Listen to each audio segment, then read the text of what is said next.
Since the earliest civilizations, mountains have never been just a pile of rock, but a place where humans have always felt that the sky was a little closer. In practically every era, people have climbed up, moving away from the city noise, facing the cold and the fatigue, just to have the sensation that something changes up there.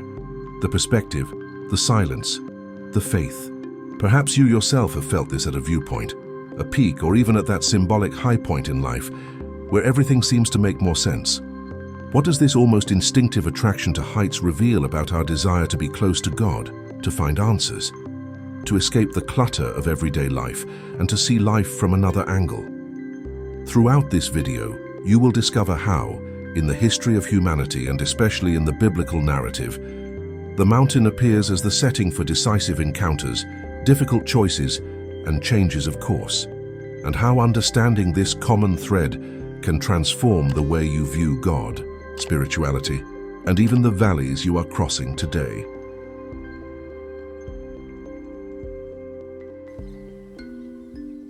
Long before there was talk of systematic theology or organized religion, peoples all over the world looked at the peaks and thought, up there must be God's address. Researchers of comparative religions, such as Mircea Eliade in studies on the sacred, show that many cultures saw the mountain as an axis between heaven and earth, a point of contact where the divine manifested itself more intensely. In Greek mythology, Mount Olympus is the abode of the gods. In Asian traditions, mountains like Meru appear as the center of the universe. In the ancient Middle East, ziggurats imitated artificial mountains to ascend to the sky. These historical data are records studied by historians and archaeologists. The interpretation that this reveals a human intuition of seeking God is already a theological reading, not a scientific fact. Even so, it is curious to notice how, scattered across the map, different peoples had the same idea. If God is up there, climbing is getting closer. When we enter the biblical narrative, this intuition takes a very specific form. The human being is placed, right at the beginning of the story, in an elevated garden, connected to rivers that flow down and irrigate the earth, an image that several scholars understand as that of a sacred mountain. The text of Genesis describes this garden as a place of daily encounter with God, meaningful work, and harmony with creation, and biblical study projects explore this scene as a symbol of the divine presence shared with humanity. Texts speak of God walking with the human being. Theological interpretation, this scenario functions as a first mountaintop where heaven and earth overlap. There, the call is clear: to cultivate, to guard, to spread the blessing. But this height is neither automatic nor permanent, and it is precisely when the human being decides to trust their own voice more than the divine voice that the story begins to descend the slope toward the next chapter of this journey. Suddenly, that symbolic height where everything seemed aligned begins to unravel, like someone stepping on firm ground and discovering it was a thin crust over an abyss. The biblical narrative describes this rupture when the human being decides to follow their own interpretation of good and evil, a gesture that authors like John Walton analyze as a rebellion of autonomy, not as simple moral disobedience. The result is clear: estrangement from the divine presence, loss of the elevated garden, and entry into a world where work turns into sweat and relationships break down. Even so, the story does not end in the dust of the plain. It continues to show how this separation creates an echo that reverberates in the following generations. The famous episode of Cain and Abel, interpreted by scholars as echoes of real family and social conflicts of the ancient world, reveals the depth of this break. The earth, once abundant, becomes a stage for competition and fear, while cities emerge as a refuge, but also as internal walls. The fall, therefore, is not just expulsion from a place, but the loss of a way of existing in trust. And it is exactly in the middle of this cracked ground that an unexpected call begins to emerge, pointing to an ascent that no one would imagine. It is impressive how, in the midst of a scenario marked by fall and disorder, a summons arises that seems to go against the grain of everything. God calls an elderly, childless couple to initiate a global renewal. Texts studied by archaeologists place Abraham in a context of ancient Mesopotamian cities, where infertility carried enormous social weight. Even so, it is precisely this improbable couple who receives a promise of blessing for all the families of the earth. And to seal this reunion, Abraham is called to climb a mountain, not to escape life, but to face his own heart before the divine. The most disconcerting moment occurs when God asks Abraham for something that seems impossible, to surrender the son who represented all the hope of the promise.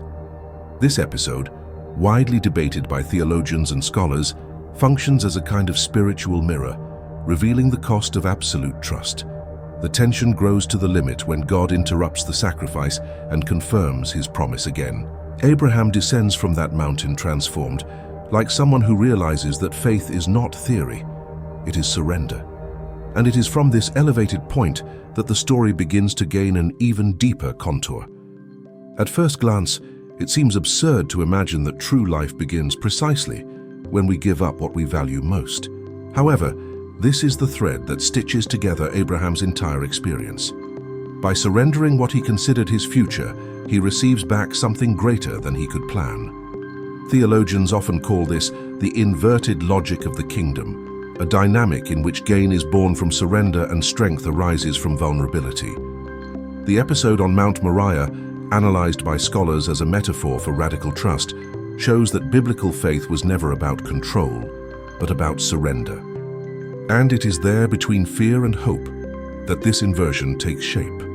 When God returns the son and reaffirms the promise, the scene makes it clear that it is not Abraham who sustains the plan, but God who sustains Abraham. This understanding shapes all of Israel's subsequent spirituality, where sacrifice and obedience became symbols of alignment with divine wisdom. The paradox continues to echo throughout the centuries as an invitation to reevaluate priorities, to redefine what it truly means to live. The mountain, once again, is not just geography. It is a school where one learns to unlearn self-sufficiency. And, based on this lesson, the narrative path inclines toward another decisive ascent, now involving an entire people before a mountain covered in smoke. The journey of the people of Israel through the desert changes completely when an incandescent mountain appears on the horizon, enveloped in thunder and dense clouds. Mount Sinai becomes a dramatic stage, cited by historians as a possible reference to volcanic regions or intense atmospheric activity, which explains part of the visual description, but does not reduce its spiritual dimension. There, the people feel fear, retreat, hesitate, and it is in this interval of courage and dread that Moses agrees to climb alone to hear the divine wisdom. Up there, according to the biblical text, God reveals principles that would shape Israel's identity for centuries: justice, responsibility, care for the poor, limits to human power. Researchers observe that many of these commandments dialogue with laws of the ancient Near East, but introduce a singular element: human equality before God. While the people wait at the foot of the mountain, Moses receives words intended to transform not only behaviors, but the very heart of the nation. And upon descending, he brings with him more than stone tablets. He carries the invitation to a new way of living, which will soon lead to another surprising movement of the divine. When the people realize they cannot climb Sinai, instead of demanding that Israel reach the height, God decides to descend. This happens in the construction of the tabernacle, an elaborate tent that scholars describe as a microcosm of the garden and the original mountain. Every detail, from the embroidered curtains to the incense and the ark, functions as a symbol of proximity, showing that the divine is not distant, but walking alongside in the midst of the desert dust.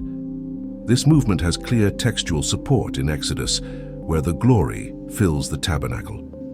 And for Israel, the traveling presence of God becomes a kind of portable mountain. As the tent accompanies the people at every stop, the message becomes evident: it is not the elevated place that guarantees encounter with God, but the willingness to live according to his wisdom. Archaeologists and researchers recognize that tents and mobile sanctuaries were common in nomadic cultures of the Near East, but the tabernacle stands out for the spiritual purpose of representing a God who draws near. The daily life of the camp, with its crises, grumbling, and reconciliations, becomes a classroom for learning to trust. Israel discovers that holiness is not isolated on a mountaintop, but can occupy the simple space of a tent. And it is precisely this growing understanding that will pave the way for the idea of a permanent mountain in the future, located in the heart of a city that does not yet exist.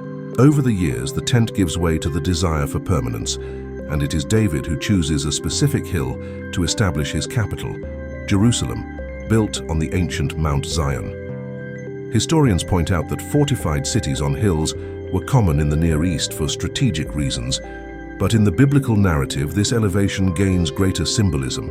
Zion comes to represent not only military security, but the possibility of a kingdom guided by justice and divine wisdom. The prophets, like Isaiah, begin to imagine this place as a center of global renewal, and thus the small local hill transforms into the stage for a hope that aims for a much broader future. This prophetic vision describes an era when all nations would be drawn to God's wisdom, like rivers flowing up toward the mountain, a poetic, not literal image used to communicate spiritual impact. Texts like Isaiah chapter 2 and Micah chapter 4 reinforce this promise, describing a world governed by peace and equity.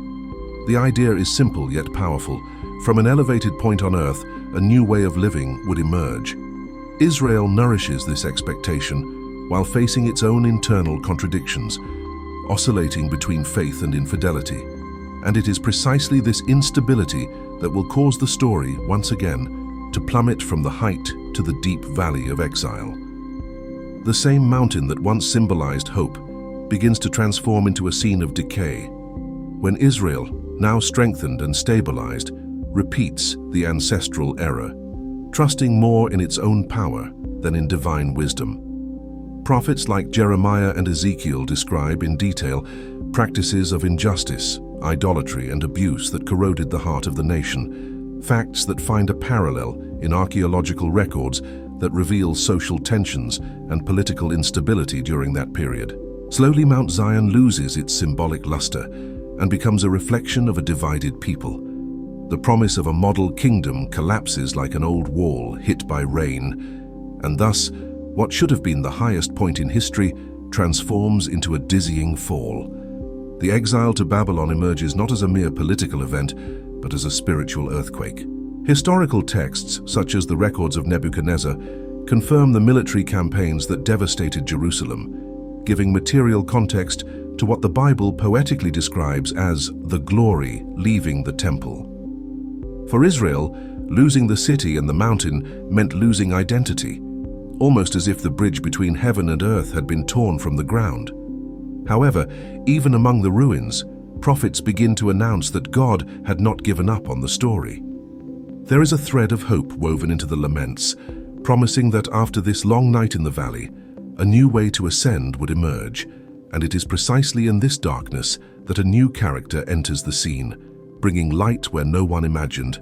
When it seemed that history had descended to its lowest point, Jesus emerges walking among ordinary people and bringing with him something radical, the presence of God, not in a place, but in a person. Historians recognize the context of Judea under Roman rule, with religious and political tensions shaking daily life, and it is in this environment that Jesus teaches about a kingdom that does not depend on geographical boundaries. His discourses on mountaintops, such as the famous Sermon on the Mount in Matthew chapter 5, function as a continuation and renewal of the ancient pattern. Where he is, there heaven touches earth. Miracles, parables, and encounters reveal this unexpected proximity. It is as if the original mountain had descended to walk in sandals among the people. The ultimate test appears when Jesus faces his own surrender, not on a mountain of glory, but on Golgotha, a place of Roman execution.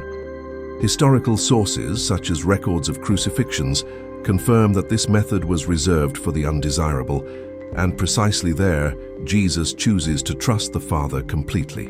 The resurrection, proclaimed by the first disciples and recorded in multiple ancient testimonies, presents Jesus as the new meeting point between the divine and the human, not a metaphor, but the central theological declaration of Christianity. He becomes the living mountain accessible to all everywhere, and it is from this new elevation that an invitation is born that crosses centuries and leads to the next movement of this journey. It is as if, after all this journey through heights and depths, Jesus looks at each person and says, "Now it is your turn to follow the path of divine wisdom." The community that is born after his resurrection, described in Acts chapter 2, lives this reality practically, sharing resources, caring for the vulnerable, and bringing hope to different peoples, something confirmed by historical sources that record the social impact of the first Christian generations. Climbing with Jesus, therefore, does not mean escaping the world, but transforming the world from within, living values that echo the mountaintop. It is a vocation to bring light where there is shadow, reconciliation where there is conflict, justice where there is abuse. And while this mission continues, the story leaves a question hanging in the air that no one can ignore. How far are you willing to climb? In the end, all these mountains, from the lost Eden to the unexpected Golgotha, form a single panorama that reveals something simple and profound. Spirituality is not a flight to the high, but a journey of transformation that begins down here on the uneven terrain of real life.